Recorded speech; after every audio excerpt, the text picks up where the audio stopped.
Khadim Ndiaye commissaire des enquêtes économiques responsable APR Touba Darou Manane Ndeye Fatou Faye ko defal bisum njukkeel di ko sargal fële ca Mbacke Bawol verdure waaye Khadim Ndiaye it bi muy dem di wuji teraanga jooji ko Ndeye Fatou Faye fas yéene koo defal mu ànd ceeg responsable yi yeewoo ci biir Darou Manane ñu bari ci ñoom gunge ko ci bis boobu mu def convoi mën nañ ko tuddee sax caravane ndax it fu mu jaar askan wi génn di teertu loolu yi mu mën a mbégte mu yaatoo yaatu ci ay jegeñaaleem gunge ko ci bis boobu mu def convoi ba muy dugg Mbacke Bawol ba ni excès verdure mbooloo mi yëpp génn bi mu dikkee nag foofu ca verdure it mu am mobilisation bu am solo bu am dayo bu am taxawaay waaye rythme ak ambiance.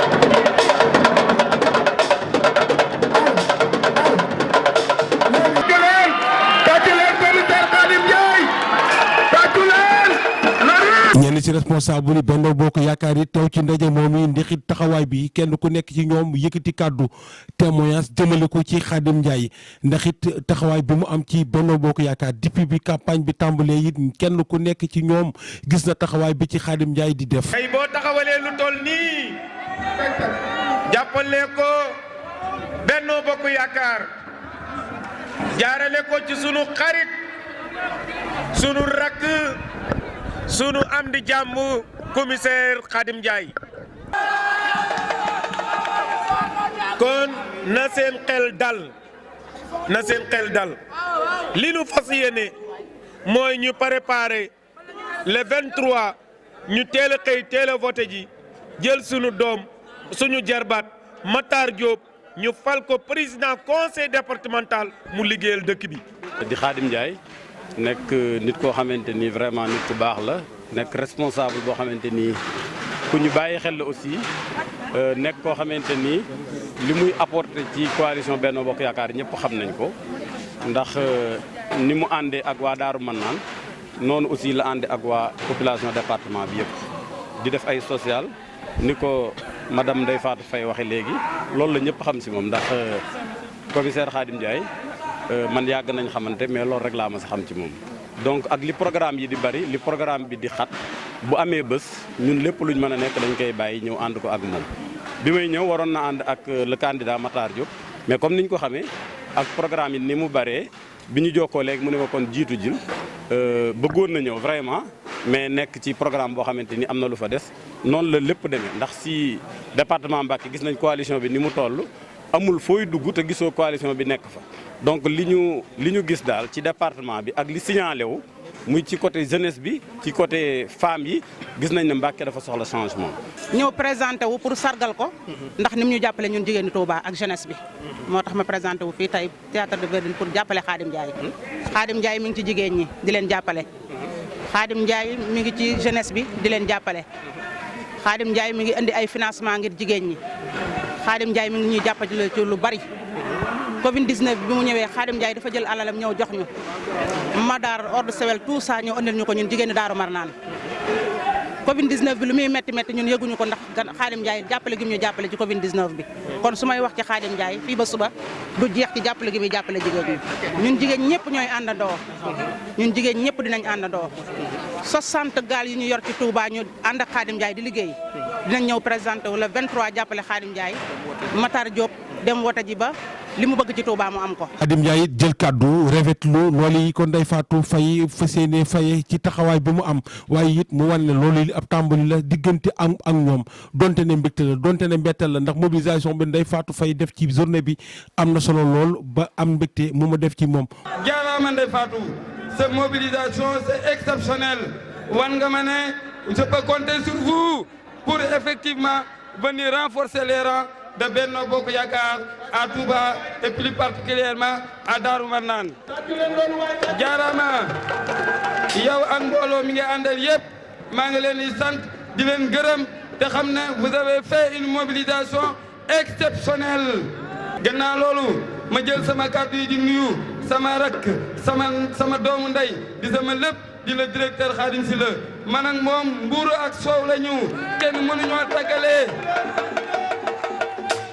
di nuyu ki nga xam ne moo fi jaar léegi di sunu mag ci politique di sunu référence ci politique je veux nommer l'honorable député Sadaga tàccu leen loolu waay tàccu leen waay qui a fait ses preuves dans le parti qui a également fait ses preuves au niveau de l'hémicycle depuis le temps bi mu nekkee député ba nëga nii. may wax ne ce jour c'est un jour historique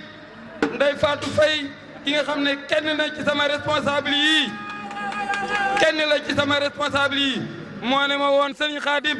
danaa la sargal ndax ànd nañu ñaari at di liggéey lenn dong laa la mën a fayee ci jàppale gi may jàppale mooy dara jàlle benn bis boo xam ne dama la koy sargal Ndeye Fatou sargal nga ma de la plus belle des manières maa ngi lay sant di la gërëm di wax ne on a un rendez-vous le rendez-vous c'est le 23 ñu gagné ndam li jox ko Matar Diop pour le bonheur du président de la République lu tax ma ne war nañoo fal Matar Diop ci ñaari mbir laa ko teg sama gars yi déglu leen ma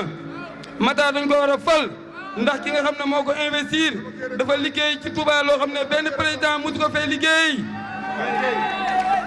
autoroute à péage plus de 400 et quelques milliards c'est le président Macky Sall un hôpital une infrastructure sanitaire d'une haute dimension kan la président Macky Sall d'un coût global de 37 milliards kan la c'est le président Macky Sall l'électrification de Touba c'est le président Macky Sall le renforcement de la sécurité à Touba c'est le président Macky Sall l'assainissement des eaux usées la gestion de l'eau pluviale et l'assainissement de l'eau et également c'est le président Macky Sall qui a un bilan qui se chiffre à des centaines de milliards ici dans la commune et le département de Mbacké ginnaaw loolu ñu xam ne lan moo tax ñu war a voter liste bi on a un programme les autres candidats n'ont pas de programme wax ci ñaaw lañ nekkee ci dëkk Serigne Touba bii dëkk bi nga xam dañoo war a sàmm war ma waaye ñoom ca lañ nekkee ñunu weesu nañ foofu on a un vaste programme l'éducation des enfants on a sur l'environnement